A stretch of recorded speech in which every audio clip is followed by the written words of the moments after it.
Hi everyone, welcome to a new mini blog plus what I ten a day.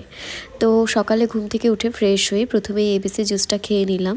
মা এটা আগেই বানিয়ে রেখেছিল। এরপর আজকে ব্রেকফাস্টে খেয়েছিলাম কয়েক রকমের ড্রাই ফ্রুটস, এগুলো রাতেই ভেজানো ছিল, এর সাথে ছাতুর শরবত, কলা আর টক দই। আজকে আমার আবার একটু কাজ ছিল, তাই কোচবিহারে যেতে হয়েছিল। ওই দুপুর টাইমেই বেরিয়েছিলাম। তো বাইরে আমার আবার একটু খিদে পাচ্ছিল, তো ছোট একটা দোকান থেকে ওই পুরি সবজি আর একটা মিষ্টি খেয়ে নিলাম। এরপর আমার কাজ তো তাড়াতাড়ি কমপ্লিট হয়ে গেছে। দেন ভাবছিলাম যে কোথায় যাব। তো হঠাৎ করে এই মন্দিরটার কথা মাথায় এলো। এই মন্দিরের কথাটা তো আগেও শুনেছিলাম, আর মন্দিরটা কিন্তু ভীষণ সুন্দর ছিল। আর এত ভালো টাইমে এসেছিলাম, তখন তো ভোগ লাগাচ্ছিল। তো বললো যে প্রসাদ নিয়ে যেতে। আমি তো আর লোভ সামলাতে পারিনি, কারণ আমার এই অন্নপ্রসাদটা ভীষণ ভালো লাগে খেতে। তো এখানে প্রথমে দিয়েছিল আমাদেরকে চাল কুমড়োর একটা বড়া, এরপর কাঁচকলার বড়া দিয়েছিল, আর একটা ছিল মিক্স ভেজ।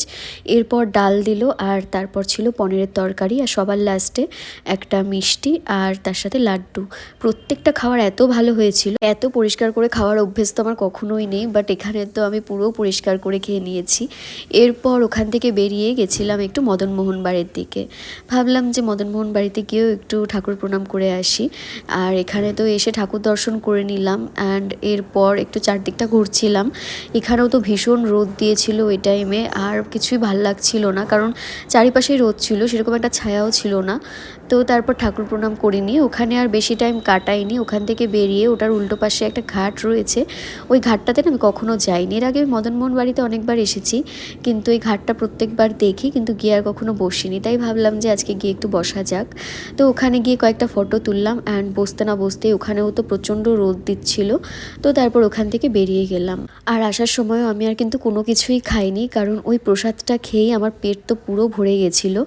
এরপর আলিপুরে ঢুকে আমার এত গরম লাগছিল, তো একটা কোক কিনে নিয়েছিলাম। দেন বাড়িতে ঢুকে সন্ধেবেলা আমি বানিয়েছিলাম এই চিলি গার্লিক পটেটো শর্টসগুলো। এগুলো তো অনেক দিন আগেই স্মার্ট থেকে কিনে এনেছিলাম।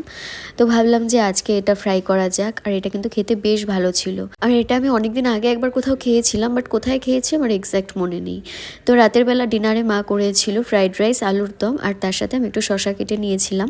এগুলো দিয়ে ডিনারটা কমপ্লিট করলাম। আর খাওয়া দাওয়া করার পর রাতে আমার একটা আইসক্রিমের ক্রেভিং হচ্ছিল, তো আইসক্রিম খেয়ে নিলাম। আর আইসক্রিমটা তো প্রায় শেষের দিকেই ছিল, তাই আমি ডাবটা নিয়েই বসে গেছি খেতে। তো আজকের ভিডিওটা এই পর্যন্তই। তোমাদের এই মিনি ভ্লগগুলো কেমন লাগছে আমাকে কমেন্টে জানাতে পারো। So see you the next one, by.